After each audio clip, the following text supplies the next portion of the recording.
Is breaking అంటుంది. తిరుమలలో hotels కి గ్యాస్ కష్టాలు తప్పడం లేదు. కమర్షియల్ గ్యాస్ సిలిండర్లు దొరక్కపోవడంతో వ్యాపారస్తులు ఇబ్బందులు పడుతున్నారు.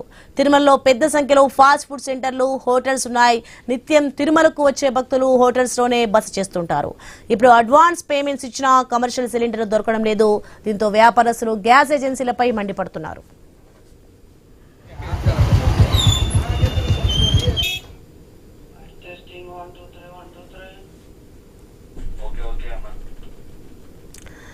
మనం బ్రేకింగ్ లో చూడొచ్చు విజువల్స్. ఇక తిరుమల అయితే మొత్తానికి హోటల్స్ కి గ్యాస్ కష్టాలు అయితే తప్పడం లేదు. కమర్షియల్ గ్యాస్ సిలిండర్లు దొరకపోవడంతో వ్యాపారస్తులు ఇబ్బందులు పడుతున్న దృశ్యాలు మనం చూస్తున్నాం. ఇక తిరుమలలో పెద్ద సంఖ్యలో అయితే ఫాస్ట్ ఫుడ్ సెంటర్లు కానీ హోటల్స్ కానీ ఉన్నాయి.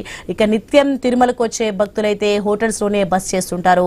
అయితే ఇప్పుడు అడ్వాన్స్ పేమెంట్స్ ఇచ్చినప్పటికీ కమర్షియల్ సిలిండర్ దొరకడం లేదు.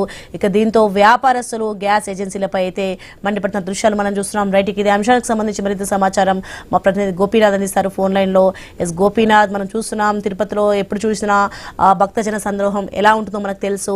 ఇప్పుడు సిలిండర్లు దొరకకపోవడంతో తిరుమలలో చూస్తున్నాం. ఆ దృశ్యాలు కూడా మనం ప్రజెంట్ ఐ న్యూస్ లో చూడొచ్చు. ఎలా ఉన్నాయో అంటే తిరుమల హోటల్స్ కి గ్యాస్ కష్టాలు ఎలా ఉన్నాయి ఏంటనేది మనకి తీవ్రతరం అర్థమవుతుంది ప్రెజెంట్ సిచ్యువేషన్స్ లో. మరి దీనికి సంబంధించి అప్డేట్స్ ఏంటి, ఫర్దర్ గా ఎలాంటి డిసిజన్ తీసుకునే ఆలోచన ఉన్నారు? తిరుమలకి సంబంధించి ప్రతిరోజు కూడా వేలాది మంది భక్తులు వస్తూ ఉంటారు. అయితే ఇక్కడ టీటీడీ ఏర్పాటు చేసేటటువంటి అన్నప్రసాద కేంద్రాలే కాకుండా స్థానికంగా ఫాస్ట్ ఫుడ్ సెంటర్లు, హోటల్స్ ఇవన్నీ కూడా రన్ అవుతూ ఉంటాయి.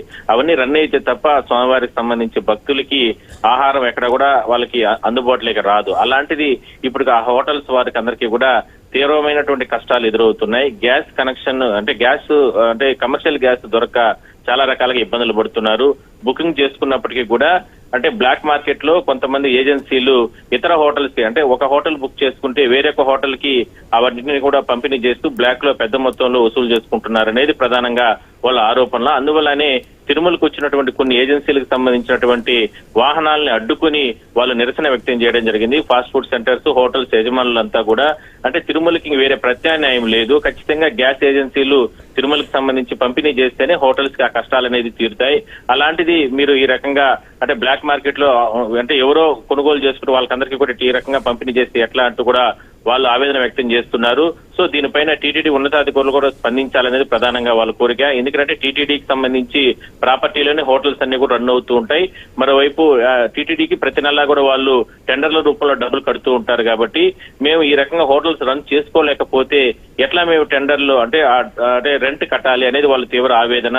తిరుపతిలో కొన్ని హోటల్స్ లో ఇప్పటికే కూడా మూతపడే పరిస్థితిలో ఉన్నప్పటికీ కూడా ఇక్కడ కట్టెల పొయ్యిలు ఇట్లా రకరకాలుగా అంటే కిచెన్ లో ఏర్పాటు చేసుకుని అక్కడ కట్టెల పొయ్యితో తయారు చేసుకున్న పరిస్థితి కొనసాగుతుంది.